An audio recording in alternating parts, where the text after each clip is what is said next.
नमस्कार, city channel में आपका स्वागत है। मेरे साथ में संजय जी मापले, परिमल खाबिया। 6 चरणों के चुनाव संपन्न हो चुके हैं। एक चरण बाकी है जो 1 तारीख को चुनाव संपन्न होने जा रहा है और 4 तारीख को रिजल्ट देश में किसकी बनेगी सरकार, किसकी होगी हार, कौन जीतेगा, क्या हो गया 400 पार। हमारे साथ में परिमल खाबिया और संजय जी मापले हैं। दोनों बताएंगे कि किस प्रकार चुनाव 6 चरणों में संपन्न है। 7वां चरण, क्योंकि करीब करीब जितने भी लोगों के एनालिसिस थे 6 चरणों में हो गए। सीटों कम होना, ज्यादा होना, कम होना, ज्यादा होना, सट्टा बाजार के रुझान और बाकी सब लोगों के रुझान कहीं ना कहीं से यह बता रहे हैं कि बीजेपी की 300 के ऊपर सीटें आ रही है। जहां बात 400 पार की थी, 400 पार एनडीए की थी, 400 पार होती नहीं होती तो समय बताएगा, लेकिन 300 के पार बीजेपी जरूर जा रही। सरकार बीजेपी की बनती हुई नजर आ रही है यहाँ पे। परिमल जी, क्या लगता है, एक चरण बाकी है, अब कितना चुनाव में ऊपर नीचे होगा? देखिए, अभी 57 सीटों का चुनाव बाकी है। सिर्फ लगभग 486 मेरे हिसाब से अब तक हो चुके हैं। 57 सीटों पे कमोबेश वही स्थिति रहेगी जो अभी तक हमने 6 चरणों में देखा। हाँ, ये हो सकता है क्योंकि इसमें कई सीटें जिसमें स्वयं प्रधानमंत्री नरेंद्र मोदी की बनारस सीट पे भी होने वाले 13 की 13 सीटें पंजाब की, जिसपे बहुत रोचक मुकाबला होगा मुझे लगता है, क्योंकि वहां पर ना इंडिया अलायंस अपने टूट चुका हुआ है, टूटा पहले से टूटा हुआ था, जहां आम आदमी पार्टी अपने बलबूते लड़ रही, कांग्रेस अपने बलबूते लड़ रही है और इन सब में बीजेपी अलग लड़ रही है, अकाली दल भी उनके साथ नहीं है। तो मुझे लगता है यानी पंजाब वाला एक इलेक्शन, यानी 7वें फेज में बात करूं तो एक बड़ा रोचक रहेगा, देखने लायक रहेगा। और लगभग 13 सीटें हैं, पूर्वांचल की 13 सीटें हैं यूपी में, जो बीजेपी जहां से एक रही, और पिछली बार 13 में से लगभग 12 या 11 सीटें बीजेपी ने कमोबेश जीती थी।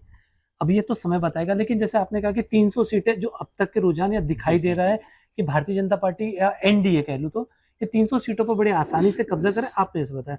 मुझे लगता है 4 तारीख तक आते थे, और ये कल से जो सभी चैनलों के रुझान आने शुरू हो गए या एग्जिट पोल आने शुरू हो गए 1 तारीख से, तो कई चीजें और क्लियर हो गई। लेकिन मैं फिर वो कह रहा हूँ, अगर हम 2019 की बात करें, तब भी कई ट्रेड पंडितों ने ये कहा था कि बीजेपी की वापसी बहुत मुश्किल है, क्योंकि चौकीदार चौरे का नारा लगा था और कई ऐसी थी कि दोनों बबुआ चल रहे थे, बहुत चीजें चाहिए थी। लेकिन 282 जो 2014 में किए थे, उससे 303 पर पहुंची थी। इन सब चीजों में कहीं तो भी विपक्ष की एकजुटता पिछली बार भी असर करी थी, एकजुटता, और विपक्ष के पास में एक सर्वमान्य नेता। इन चीजों की कमी जो पिछली बार थी, वो क्या अभी भी संजय जी लगता है कि जो विपक्ष में एक लीडर होना चाहिए, एक सर्वमान्य लीडर होना चाहिए? क्योंकि हम पूरे देश में देख रहे हैं कि हम बात करते तो लगता है कि नरेंद्र मोदी वर्सेस नरेंद्र मोदी की निगेटिव लहर चालू, हर आदमी जो बोलता है कि नहीं आना चाहिए, नहीं आना चाहिए। लेकिन सामने जब हम नजर आते हैं कि आज भी हम हर चैनल वाला बोल रहा है, हर आदमी बोल रहा है, हर एनालिसिस वाला बोल रहा है कि 300 के ऊपर सीटें, फिर इंडिया गठबंधन कहां तक चुक रहा है इसमें? जहां तक मेरा ऐसा ख्याल है कि जो सर्वे चल रहा है, 6 चरणों का चुनाव संपन्न हो चुका है। 1 तारीख को यानी कल हो जाएगा, परसों आखिरी चरण का चुनाव हो जाएगा। जहां तक मेरा ऐसा ख्याल है कि जो भी सर्वे, जो भी राजकीय विश्लेषक है, उनके जो सर्वे चल रहे हैं कि हर सर्वे में ये बोल रहे हैं कि 75 सीटें, 75 सीट बीजेपी की कम हो रही है। आपने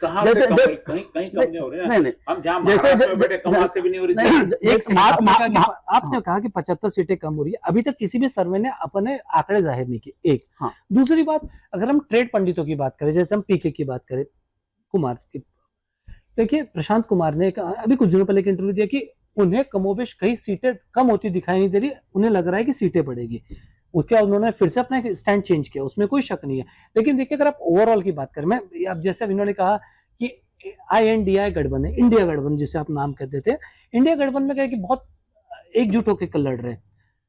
किसी राज्य में दिखाई देती, कई राज्य में, जैसे मैंने कहा पंजाब की बात, पंजाब आप दिल्ली में आम आदमी पार्टी के साथ मिलकर लड़ रहे हो 3 और 4 के आप, लेकिन आप वही पंजाब में आप उनके खिलाफ बोलते हो, तो आप कंफ्यूज आप हो या जनता को बना रहे हो? ये मैसेज तो जाता है कि मैसेज भी नहीं जाएगा, मैसेज तो जाएगा ना। लेकिन आप वही वाम दलों में, अब मैं बता पश्चिम बंगाल में ममता दीदी अलग लड़ती है। पश्चिम बंगाल में 42 सीट में ममता दीदी अपने रहते, उनको वाम दलों नहीं चाहिए, और यहाँ पर कांग्रेस उनके विरोध में है। तो कहीं ना कहीं अब बाद में वो एनडीए गठबंधन की अगर घटेंगे तो कहीं ना कहीं विपक्ष की यही कह रहे हो कि कहीं ना तो प्रॉब्लम जा रहा है, क्योंकि बीजेपी पूरे इसमें एक सिंगल पार्टी, लार्जेस्ट पार्टी खड़ी। देखिए, एनडीए गठबंधन की 90% बात नहीं होती, बात होती है बीजेपी की। दूसरे के लिए काम करना है हाँ। यहाँ पे। जैसे यहाँ पे भी हम यदि अमरावती की बात करें तो सेना वाले को कांग्रेस के लिए काम करना, राष्ट्रवादी के लिए कांग्रेस को काम करना, तो ये जो एक विचारधारा का जो प्रश्न आता है, कई बार हमको उम्मीदवार नहीं लगता, कई बार गिराने के लिए काम करते, तो ऐसे पूरे देश में गठबंधन ने जो प्रभाव दिखाना चाहिए, हालांकि पूरे देश में जो विरोधी लहर चली, मोदी विरोधी लहर चली, लेकिन उसको हम कैश नहीं कर पा रहे। नाही, माझं तर या महत्वाचं म्हणणं आहे की 14 मध्ये जी निवडणूक झाली, 2014ची जी निवडणूक होती, ती निवडणूक काँग्रेसच्या विरोधामध्ये लढल्या गेली. कारण की तेव्हा अण्णा हजारेंनी आंदोलन केलं. त्याच्यानंतर अनेक नेत्यांना भ्रष्टाचाराचे आरोप झाले.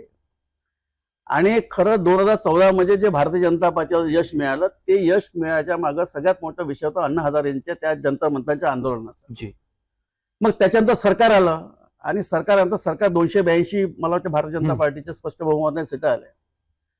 मग 2019चा जो नारा होता की चौकीदार चोर आहे, हा नारा चालला नाही. तो तेव्हा पुलगामाचा जो विषय होता, पुलगामाचा जो विषय होता, तो विषय चांगला चालला. म्हणजे देशाच्या सिक्युरिटी संदर्भातला विषय चालला. म्हणजे प्रत्येकाने आपलं रक्षण भाव देशाचं अर्ज केलं आणि त्याच्यामुळे पुलगामाचा विषय जो चालला, त्याच्यामुळे आणि बाकीचे जे विषय होते त्या विषयाच्या अनुषंगाने 2019ची निवडणूक झाली. तेव्हा 303 सीटा आल्या. पण 2024च्या आपण जे निवडणूक पाहता, 2024च्या निवडणुकीमध्ये कोणाचीच लहर नाही, कोणी कोणाच्या विरोधामध्ये नाही. ही निवडणूक अशी आहे की ही न राहुल गांधींच्या फेवर नाही, नरेंद्र मोदींच्या विरोधामध्ये. ही जी निवडणूक आहे ही कुठल्या भ्रष्टाचाराच्या विषयाविरोधात नाही. ही कुठली जी निवडणूक आहे, ही निवडणूक राहुल गांधीच्या कोणत्या मुद्द्यावर नाहीये. ज्याप्रमाणे आतापर्यंत म्हणजे 1989ची जी निवडणूक लढवली गेली, मुद्दा नहीं है, मैं समझा नहीं. या तो मुद्दा किसे चाहिए होता है? मुद्दा क्या हर बार होता है कि हम कोई जो हमने काम किया उस काम के बारे में बता रहे, हमने ये काम किया. नाही, 1989ची निवडणूक लढवल्या गेली ती बोफोरच्या प्रकरणावर लढवली गेली होती. म्हणजे पूर्ण देशभर विश्वास प्रतापसिंग जेव्हा पीएम झाले तेव्हा हा विषय होता. कधी गरिबी नाऱ्याचा कधी विषय 2019 में राफेल का था, उसमें चौकीदार चोरी का क्या आप बोले कि वो फेल हुआ, आपने कहा वो फेल हुआ. 2024 में आप कह रहे हैं कि किसी न किसी विषय की कमी है या किसी तरीके से. तो अभी कुछ दिन पहले, अभी मणिशंकर अय्यर का 2 दिन पहले एक वक्तव्य आया था कि 1962 का जो चीन के साथ युद्ध था, उसमें चीन ने पहल नहीं की थी. वो पहल किसके थ्रू की थी? जब पंडित जवाहरलाल नेहरू जी प्रधानमंत्री थे तो उनके थ्रू हुई थी. तो मुझे लगता है ये इस तरीके का. और देखिए, एक हर बार ये आरोप लगता है नरेंद्र मोदी आ जाकर पंडित नेहरू को लेके आ जाते हैं. इस बार तो पंडित नेहरू को लाने वाले आपके कांग्रेस पार्टी के एक बार वो, और दूसरा उसमें, और एक मैं ये बताना चाहूंगा कि ये सब चीज होने के बाद आपने कहा अभी 2 दिन पहले कल एक नवाज शरीफ का एक वक्तव्य आता है कि 1999 में जो हमारा एक करार हुआ था, जो हमने संदिग्ध शांति समझौता किया था, हमने उसको ब्रीच किया. और जो कारगिल हुआ, तो आपको नहीं लगता कि इस तरीके के वक्तव्य, ये सारे वक्तव्य चाहे आपके पार्टी से, ये किसको फायदा, ये क्या ये इशू नहीं बन रहे? नहीं, देखो, मणिशंकर अय्यर ने जो स्टेटमेंट दिया है नेहरू जी का, उसके ऊपर कांग्रेस के वरिष्ठ पदाधिकारियों ने दिया है कि उनका व्यक्तिगत रहा है, इसके लिए पार्टी उनकी ये नहीं, बहुत अच्छा है. कांग्रेस भी करती, बीजेपी भी करती है. पार्टी ने बोला कि मणिशंकर अय्यर जी का ये व्यक्तिगत विषय है. इससे मैंने जयराम रमेश को उसका इंटरव्यू सुना. उन्होंने कहा कि कौन मणिशंकर अय्यर, वो पूर्व मंत्री रह चुके हैं, पूर्व में सांसद थे. तो क्या पूर्व मंत्री और पूर्व सांसद का बयान इतना हल्का हो सकता है? कि प्रश्न वहां उठता है कि एक वो जिम्मेदार नेता है, आपके एआईसीसी की बैठकों में वो हिस्सेदारी है, एक बहुत बड़े कद, कोई छोटा कद नहीं है. तो ये नेता कहीं ना कहीं मुझे ऐसा लगता है कि जो एनडीए अलायंस की तरफ भी लोग जाने वाले, या फिर ये इन भाषणों से या इन तरीके के वक्तव्य से उनको डैमेज नहीं हो रहा है क्या? नहीं, डैमेज देखिए, 1962 की बात है, उस समय चीन के युद्ध की बात है. बात जो चल रही थी कि वर्तमान में हमने किस तरह से जाके किस मुद्दे पे वोट मांगना चाहिए. हम अभी भी नेहरू जी के पीछे पड़े, हम अभी भी मंगलसूत्र के पीछे पड़े, हमारी जमीनें छीनने के पीछे पड़े. जब काम किया 15 साल हमको लगातार, हम 2 टर्म मिले, 10 साल के, अभी 15 साल के लिए हम लोग वापस बने, 5 साल के लिए. तो इन 10 सालों की उपलब्धि वो न बता के, हमको पूरा का पूरा डर बता के, कहीं ना कहीं तो भी पूरा लोगों को एक विभाजित किया जा रहा. फूट डालो, राज करो, ये लोग अलग है, ये लोग अलग है, ये लोग हमारे नहीं, ये लोग. ये जब हम एक बात सबका साथ सबका विकास की बात करते हैं, आपने कहा कि फूट डालो, बिल्कुल सबका साथ सबका साथ, बिल्कुल. तो सबके साथ पे जब फिर कौन हमारा मंगलसूत्र छीन के ले जाएगा, कौन हमारा भैंस का विषय है. तो ये मेरा बोलने का कि भाई मुद्दे पर चुनाव क्यों नहीं लड़ रहे, आपने 370 बंद की, उसके लिए क्यों नहीं गए कि 370 से हमको क्या फायदा हुआ है? ये तो हर आप अगर नहीं, मैं आपको नहीं, बताऊं तो नहीं, वो आप मुद्दे मोदी नहीं, आप मुद्दे मोदी जी के है। भाषण सुनिए ना। नहीं, मुद्दे है ही, आप जिस मुद्दे- तरीके मुद्दे आप क्या अभी डर बताना, सिर्फ दिक्कत डर क्या हो बताना, रहा है, डर दिक्कत बताना। मैं बता रहा हूँ दिक्कत क्या होती है। दिक्कत ये होती है कि आपको विकास की बात नहीं सुननी है। देखिए मैं बहुत स्पष्ट बोल रहा नहीं, हूँ, बोलते सुनिए नहीं ना। तो कौन सुनेगा? देखिए 370 की बात मैं आपको उनके कितने भाषणों में सुना दूं, विकास की बात कितनी भाषणों में सुना दूं? 370 नहीं, नहीं, की विकास आप अभी आपने कहा कि मंगलसूत्र आप 370 की बात हाँ। नहीं करते, मैंने वही कहा। मंगलसूत्र नहीं, क्यों? उससे देखिए क्या उसके फायदा रीजन है? आप उससे- देखिए नहीं, उससे मंगलसूत्र ये विकास का विषय है, मंगलसूत्र विकास का विषय है। बिल्कुल नहीं, लेकिन भैंस विकास का विषय है। विषय तो देखिए मैं तो विषय वो महाराष्ट्र भी में आना नहीं है ना। चाहूंगा, मैं तो महाराष्ट्र में आना चाहूंगा कि जब भारतीय जनता पार्टी के पास में इतनी जब मेजोरिटी थी, हाँ, तो फिर अजित पवार जी को जो इनके साथ में इन्होंने साथ में ले लिया बिल्कुल, ने, हाँ। हाँ, तो मैं बोलता हूँ इसकी जरूरत क्या पड़ी, क्यों पड़ी है?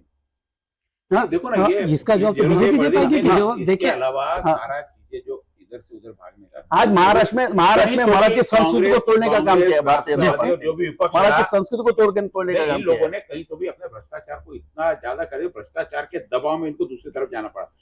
विचारधारा नहीं मिल रही, लेकिन भ्रष्टाचार हमारा रुक जाए कहीं ना कहीं, कोई ना कोई। अब 70,000 करोड़ का भ्रष्टाचार अजित दादा पे था, उसको धोने के लिए सिंचन उनको तो घोटाला जाना जो था। पड़ेगा। हाँ ना, फिर जाना पड़ेगा ना, बिल्कुल, जाना देखिए, पड़ेगा ना। एंट्री करके उसके लिए जाने का कारण हमको मालूम है। आपने बना दिया। आपने कहा सिंचन घोटाले पे गए, सिंचन घोटाले को क्लीन चिट किसमें मिली, कौन सी सरकार में मिली, आप बता पाएंगे मुझे? ये कांग्रेस की, जब अभी जो नेता जो शिवसेना के साथ बनी थी उसमें उनको क्लीन चिट दी गई है।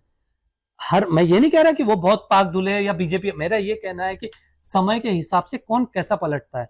आज हर कोई, आप कांग्रेस में देख, कांग्रेस में तो बिल्कुल ऐसा लहर लगी हुई है कि सब बीजेपी अब अन्य पार्टियों की तरफ जाना चाहिए। आखिर क्या, कहीं ना कहीं आपके नेता में वो कर्तृत्ववान क्षमता नहीं है कि वो लोगों को रोक सके साहब। लेकिन ये देखिए 2014 के बाद से 2019 के बाद आपने बहुत बहुत बड़े बड़े आरोप लगाए कि चौकीदार चोर है, ये सब क्या।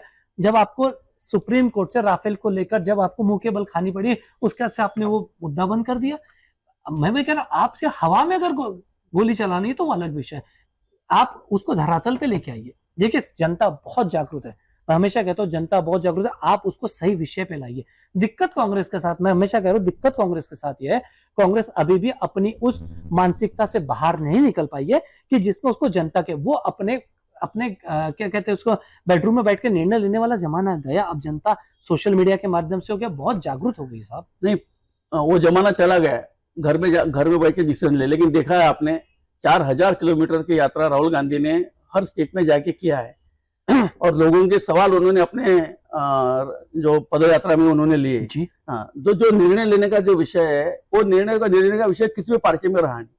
देखो अपन ऐसा देखा है कि भाई 20-25 साल पहले ऐसे लोग आमदार बन गए कि जो बिल्कुल सोशल टच है। शिवसेना ने कैसे कैसे लोगों को बनाया। आपने अभी कहा कि उन्होंने भारत जोड़ो यात्रा की, उसके बाद उन्होंने न्याय यात्रा भी निकाली थी।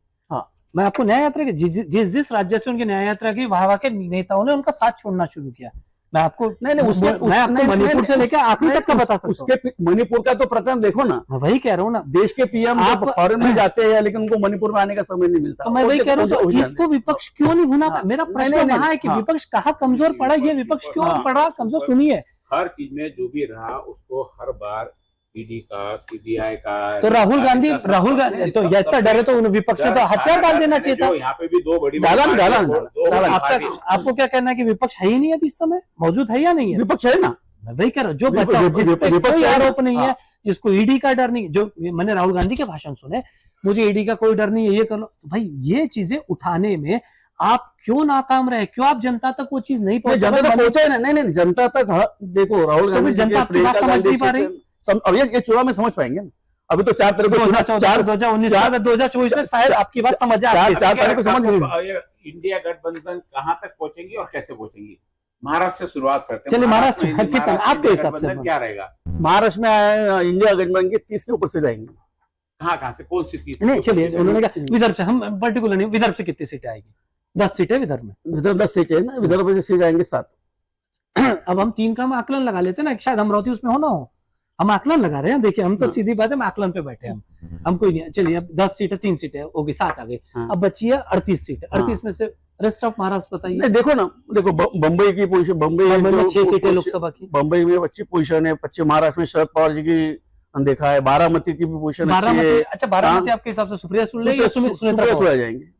हाँ, तो सुप्रिया सुले सुप्रिया सुले लेकिन जो इंटरनल वहां की पॉलिटिक्स बता रही है कि रिपोर्ट आ रही है कि सुनेत्रा पवार जीत रही है। कुल मिला के महाराष्ट्र में अजित पवार की एक भी सीट नहीं आ रही है, ऐसा हमारे हिसाब से सुनेत्रा पवार वहां अच्छी मार्जिन की जरूर 4 से 5 सीटें आ रही है। नहीं, 4 सीटें इसमें रामटेक भी है, मैं मानने करता हूँ। रामटेक बुलढाना भी अच्छा रहेंगे। नहीं तो बुल्ढाना में तो हमने सुना है कि जो रवि शुक्कर बहुत अच्छे हैं। 4 सीटें एकनाथ शिंदे की तरफ हमारी है और 18 सीटों की जानकारी बीजेपी के आने के 18, 4, 22 और 24 सीटें इसकी आ रही है। तो 30 का इनका तो आकलन 30 का आकलन ठीक है ना।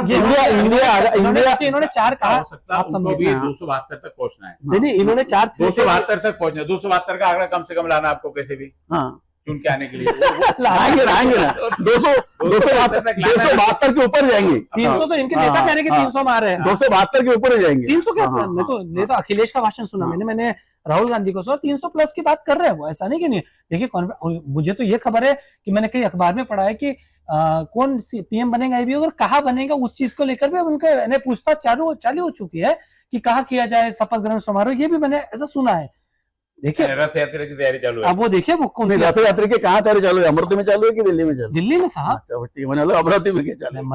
मैं तो पीएम यहाँ से चुना हुआ पीएम नहीं बनने वाला। पीएम या तो बीजेपी से बनेंगे तो मोदी जी नहीं बन सकता, ऐसा क्यों फिक्स है कोई मोदी जी बनना करे? तो भाई लोकशाही तो सबसे आप नोकता चुनो ना। आप जिनके देखिए बीजेपी के एक बड़ी दूसरा हो गया। नहीं अब आप ही ने कहा ना, मैं अब इस बात क्या हो रहा है? अब बात हुई आगे कि पीएम मोदी बने, चलो ठीक है ना। जब हम लोकशाही की बात, हमने नहीं कहा पीएम मोदी बने, हमने कहा बीजेपी से मोदी दूसरे तरफ से कौन, हम ये जानना चाहते हैं। हम बीजेपी की बात कर रहे हैं अभी, तो वही है। और नहीं भारतीय जनता पार्टी से बात करते हैं इंडिया गठबंधन की, वही तो मैं कह रहा हूं। कांग्रेस की ये बात हम तो कह रहे इंडिया गठबंधन अगर आया तो कौन बनेगा, हमसे वो जानना चाहते हैं सब।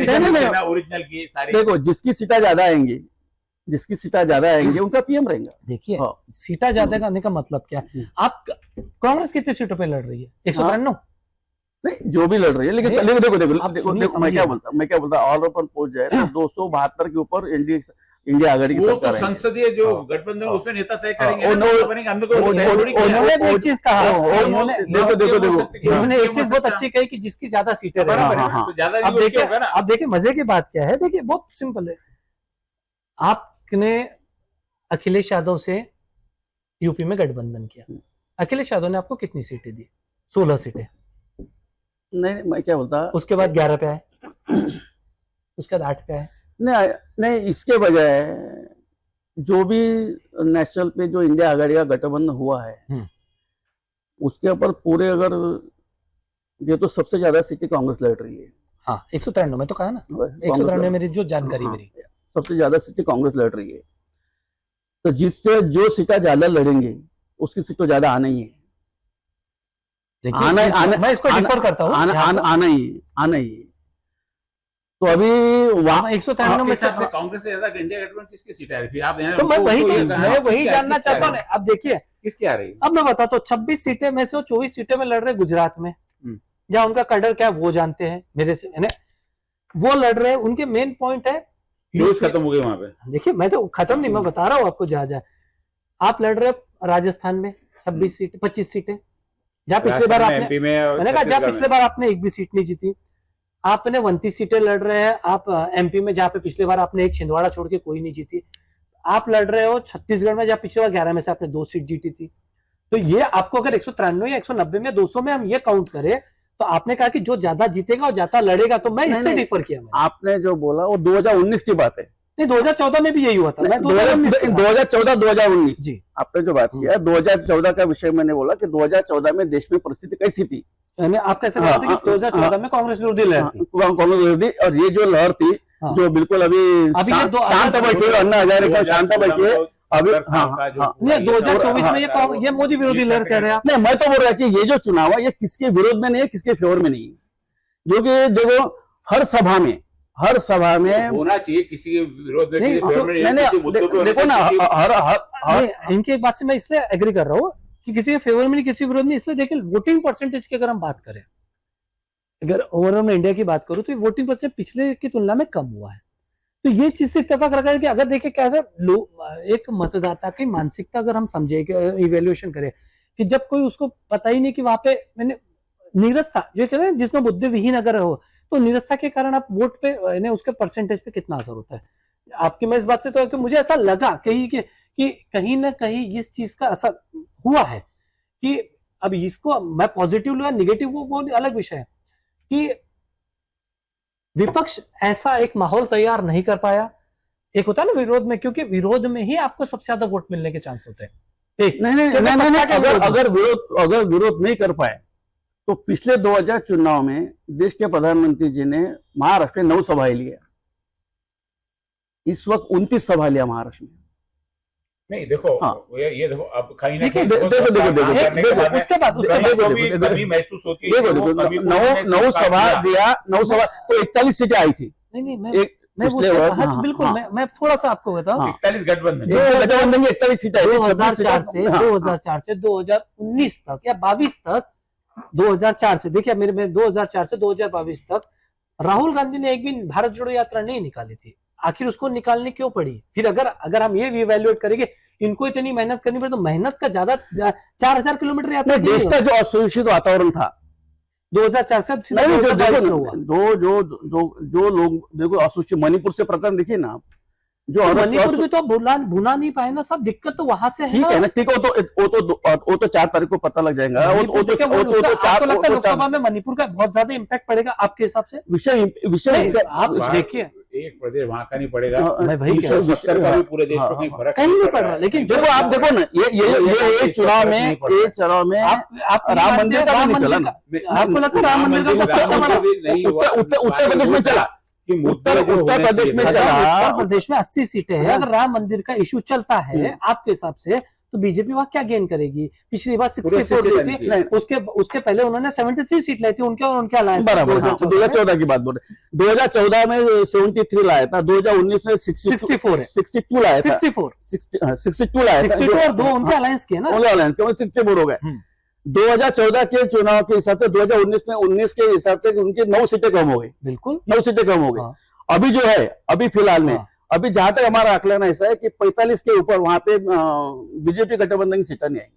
45 सीट्स आप वहां से दे रहे हो और 35 सीटें इंडिया गठबंधन को देंगे। हाँ, इंडिया गठबंधन या फिर उसमें बीएसपी को भी आपने कहीं रखा, क्योंकि बीएसपी इंडिया गठबंधन का हिस्सा नहीं है। हाँ, तो क्या 2 या 3 या 5 सीटें अपन मान सकते हैं क्या कि नहीं? पिछले चुनाव में 10 सीटें बीएसपी के वहां पे सांसद थे, 10 सीटें सांसद थे। अभी बीएसपी पोजीशन वहां पे इतनी ठीक ठाक नहीं है, लेकिन वहां पे अभी पोजीशन इंडिया आघाड़ी की समाजवादी पार्टी का अच्छी पोजीशन, इंडिया गठबंधन को जाएगी, इसके खिलाफ में जा रही, बीजेपी के खिलाफ में जा रही। हाँ, नहीं चलिए 35 सीटें वहां से कहीं ना कहीं 272 तक जाना पड़ेगा ना। तो नहीं देखो, उसके लिए चार्ट लेके बैठेंगे आप पूरे हर देश के हर जगह नहीं, उसका अपन चार्ट इसके लिए। और हम आते अभी महाराष्ट्र में फिलहाल में जो स्थिति चल रही है, पूरा चुनाव तो महाराष्ट्र का पूरा हो चुका है, सिर्फ रिजल्ट की तैयारी। महाराष्ट्र से आते हैं हम अमरावती पे। महाराष्ट्र में भी जहां तक हमने सारे लोगों बाकी सब जगह देखे 18 के आसपास बीजेपी की सीटें आ रही है और 4 शिवसेना के, और अजित पवार की कहीं से भी एक भी सीट आती है। आप बोल रहे कि सुमित्रा पवार, जो हमारे पास खबर है कि सुमित्रा पवार बहुत से भी सुप्रिया सुले आ रही, शायद बाद में ऐसा बताया जा रहा है कि अजित पवार और शरद पवार दोनों जाके एक होना है, इसलिए शायद वहां पे एक सुप्रिया पवार के सुप्रिया सुले के पीछे शायद सॉफ्ट कॉर्नर ऐसे।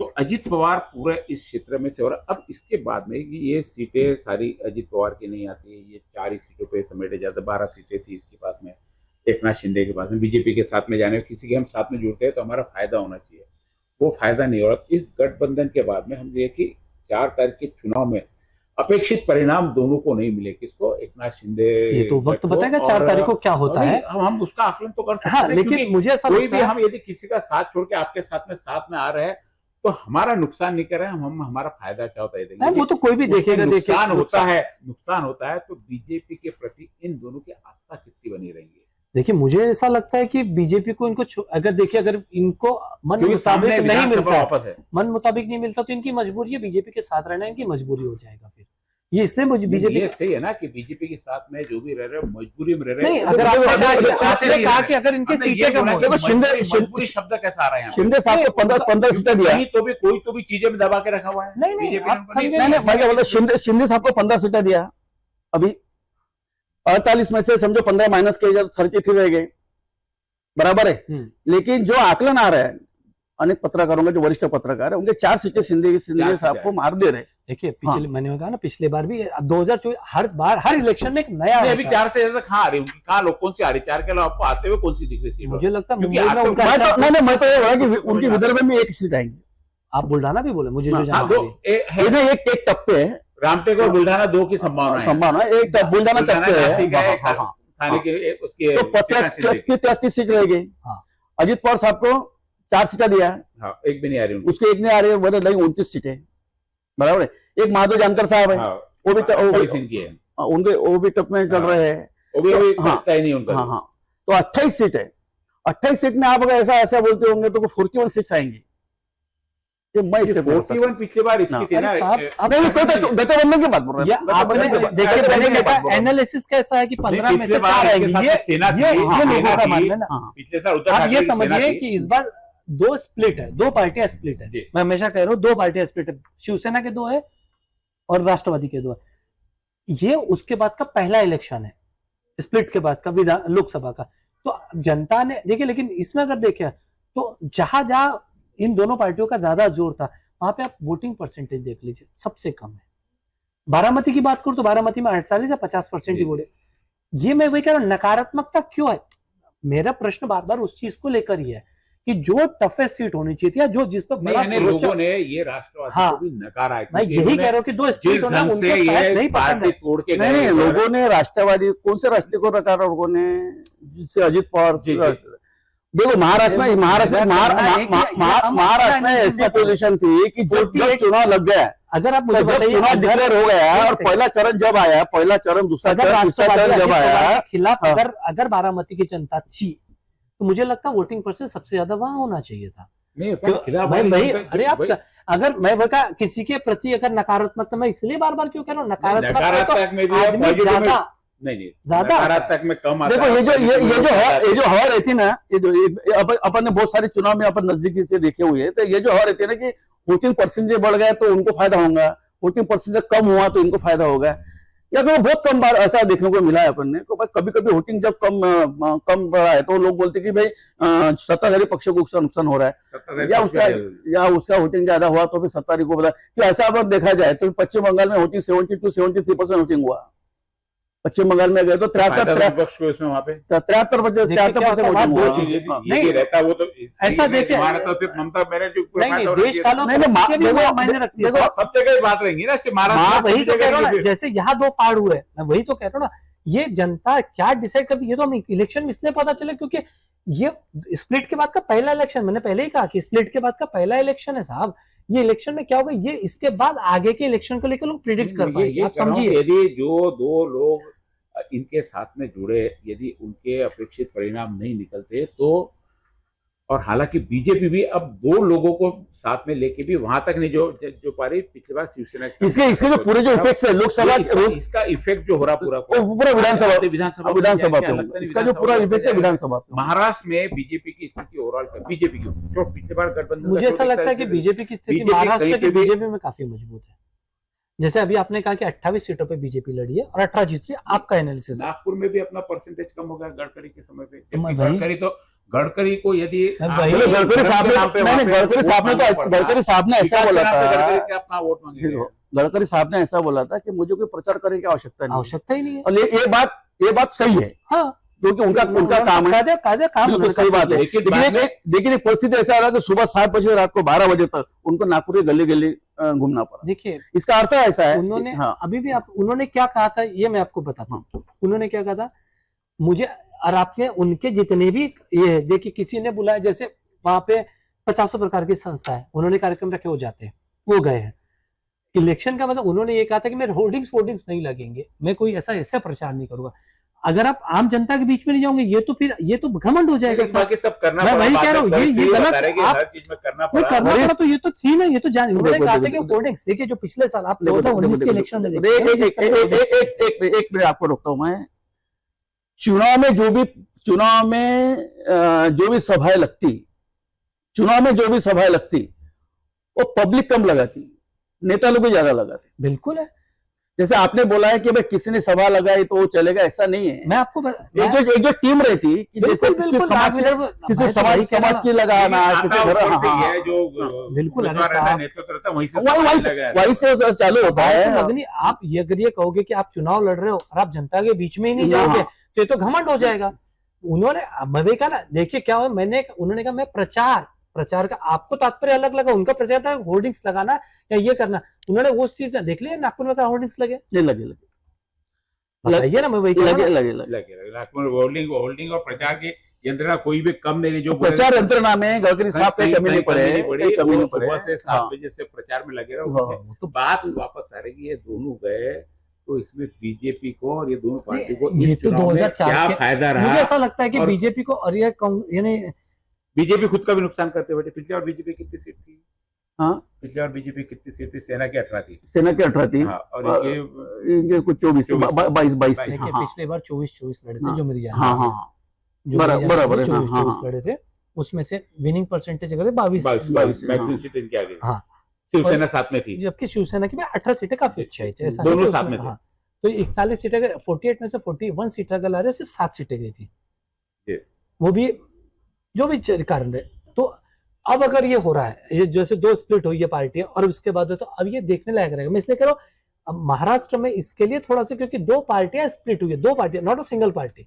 अगर एक पार्टी तो उसी स्प्लिट किस चीज के लिए? मुझे लगता है कि आप 4 दे रहे हो, मुझे लगता है कि नहीं, मैं क्या बोलता, शिंदे 4 सीटें लेंगे। कहाँ की आ रही और कहीं की नहीं आ रही सीट? नहीं, एनालिसिस जैसा सोचा था भारतीय जनता पार्टी के नेताओं ने, जो सोचा था कि ये 2 पार्टियों का फोड़ दिया जाए तो परिस्थिति बहुत अच्छी बनेगी। मैं तो ये बात कहूंगा कि उससे नुकसान हुआ है। नहीं, वही बोला कि तीनों को नुकसान। मराठी संस्कृति के 2 फाड़ हो गए, मराठी संस्कृति के 2 फाड़ हो गए। शिवसेना 2 भागों में बट गई। और जो सुप्रीम कोर्ट का अपन तो उनका सम्मान करते हैं, जो भी डिसीजन है, तो कितने बोलोगे, ये तो बोलेंगे बाबा साहब की शिवसेना है, ये शरद पवार का राष्ट्रवादी कांग्रेस है। ठीक है, वोटिंग कैसा बढ़ता है वो ये चले, लेकिन चुनाव के पहले ऐसा था कि जो 400 पार का नारा भारतीय जनता पार्टी ने दिया था कि 400 का पारा, तो 400 का पारा आखिर तक नहीं चला। बाद में नहीं, आखिर चला नहीं, बाकी के सभाओं में भी 400 ये विषय कम हो गए, 400 का विषय कम हो गया कि 400 का पार जाएंगे, 400 पार के। आप शायद नरेंद्र मोदी के भाषण नहीं सुने? नहीं, सुने उनकी स्टार्टिंग क्या एंडिंग में, बीच में आपकी बात नहीं, बीच में आए ना। आप अगर अभी देखो, जो 24 या 26 तारीख का जो चरण, 6वां चरण होगा, वो 6ठे चरण में 400 का पार का नारा आया, लेकिन बीच में नारा नहीं आया था। तो बीच में मंगलसूत्र चल गया, बीच में मंगलसूत्र भैंस चली गई, तुम्हारी जमीन, तुम्हारे जन्म चल जाए। और एक बात हुई, अगर आपने किया होगा 2019 तक, अगर ने नरेंद्र मोदी के कितने इंटरव्यू देखे इलेक्शंस के पहले, कितनी जगह थे, इस बार तो उन्होंने, मुझे ऐसा लगता है, एक भी चैनल नहीं छोड़ा है, एक भी चैनल नहीं छोड़ा है। अब चैनल सारे उनके, मैं वही कह रहा हूँ, नहीं चैनल सारे उनके ही है, उन्हीं के चैनल पे इंटरव्यूज है। देखो, चैनल छोड़े नहीं, इंटरव्यू उनके देखे तो इंटरव्यू को एनालिसिस, हम यदि इंटरव्यू लेते तो हम किस प्रकार से लेते, लोग किस प्रकार से एनालिसिस इस बार उन्होंने सब किस प्रकार से मैनेज है पूरे नहीं, वो मैनेज कर वो अलग विषय हो गया ना, कि किस प्रकार के इंटरव्यू देते हैं, कि मैं आदमी नहीं हूँ, सब प्रकार के क्वेश्चंस आप अपने सोचना के हिसाब से निकालिए। बायोलॉजिकल उन्होंने कहीं नहीं कहा, चुनाव लड़ाई उन्होंने ऐसा कहा, उन्होंने क्या कहा, मुझे शब्द की चुनाव लगने से पहले हर आदमी की ये सोची, चाहे तो कांग्रेस वाला रहे, चाहे भारतीय जनता पार्टी वाला रहे, शिवसेना वाला रहे, शिवसेना ने उद्धव ठाकरे बात आ गई, ये एक सोचती है कि भारतीय जनता पार्टी की पोजीशन 2024 के भी चुनाव में बहुत अच्छी रहेगी। लेकिन जैसे से चुनाव के चरण आगे चलने लगे, तो वैसा भारतीय जनता पार्टी का जो ग्राफ है, वो ग्राफ कम होने लगा। देखिए, ग्राफ कम होने लगा। और उद्धव ठाकरे का शरद पवार के बारे में बहुत नुकसान बीजेपी उद्धव ठाकरे और शरद पवार जी के बारे में जो सहानुभूति की लात आई महाराष्ट्र में, ऐसा बीच में लग रहा है। आपके हिसाब से 30 सीटें, जैसे आपने कहा कि 30 सीटें इनके हिसाब से, और 18 ही सीटें यानी बीजेपी गठबंधन एनडीए को और एनडीए अलायंस को 30 सीटें में, इनके हिसाब से आपका क्या कहना है?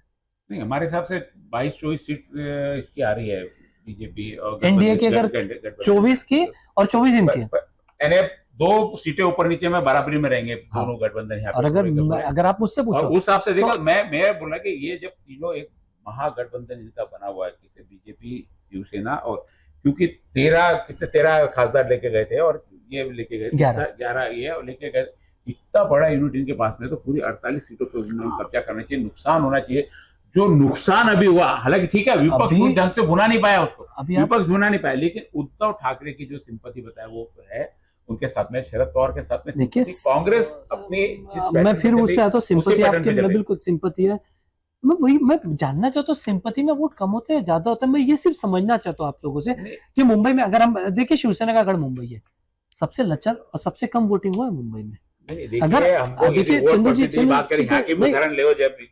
तो 2% बढ़ा है, जो यहाँ पे यदि हम पिछली बार रंजित पाटिल का चुनाव ले बराबर है, रंजित पाटिल का भी चुनाव, मैं वही कह रहा हूँ ना, तुम बोलते silent voter, under current voter, क्या किया उस समय वोटर जाके एक बम्बई में पीयूष गोयल ये एक टप में, बाकी कोई सी पीयूष गोयल तो बहुत क्लियर है, उसके 3 लाख वहां पे वो अच्छे फाइट में, बाकी कोई फाइट वहां पे दिखने ये चर्चा चलते रहेंगे। बात चल रही थी महाराष्ट्र की, लेकिन अभी महाराष्ट्र में तीनों गठबंधन को क्या फायदा हुआ क्या नुकसान अभी तय नहीं कर पाए। अमरावती तक बात आते आते रहेगी। आने वाले एपिसोड में जरूर अमरावती और विदर्भ की पूरी सीटों में क्या रहेगा, कहाँ कम होगा कहाँ ज्यादा होगा, और दोनों गठबंधन में सरकारें लाभ बनाने में किसका साथ रहेगा, आने वाली विधानसभा पे इस चुनाव का क्या फर्क पड़ सकता है। निश्चित रूप से फर्क पड़ेगा। यहाँ पर भी पूरे देश की स्थिति और महाराष्ट्र की स्थिति टोटल अलग है। देश में जहां एक तरफ अभी बीजेपी की लहर चल रही, वहीं महाराष्ट्र में जो बड़े स्प्लिट हो गए उसके कारण यहाँ पे फर्क पड़ा हुआ है, और उसको लेकर आने वाले 4 तारीख को क्या परिणाम आते हैं और उसके साथ में अमरावती के क्या परिणाम रहेंगे, शीघ्र ही अगले एपिसोड में आपको मिलेंगे। आप देखते रहिए सिटी। यदि आपने हमारा चैनल सब्सक्राइब ना किया तो आप यूट्यूब चैनल सब्सक्राइब करें, यूट्यूब चैनल, उसके बाद आप फेसबुक फॉलो कर सकते हैं, इंस्टाग्राम फॉलो कर सकते हैं, और टीवी पर भी आप हमारा चैनल लगातार देख सकते हैं। 1 तारीख को आखिरी चरण होने के बाद में 4 तारीख को चुनाव सुबह 8 बजे से हम लोग पूरी अमरावती के साथ में, पूरे महाराष्ट्र की और देश की स्थिति के साथ में आपके साथ में लाइव रहेंगे। आप भी अपने यदि कुछ प्रश्न हो तो इस चैनल पर भेज सकते हैं। आपके प्रश्नों का जवाब देने की हम कोशिश करेंगे। आपका बहुत बहुत धन्यवाद दोनों का, जो आपने एक महत्वपूर्ण चर्चा में भाग लिया। हमारी चर्चा चलते रहेंगी। अगले एपिसोड में शीघ्र ही आपसे मिलेंगे। नमस्कार।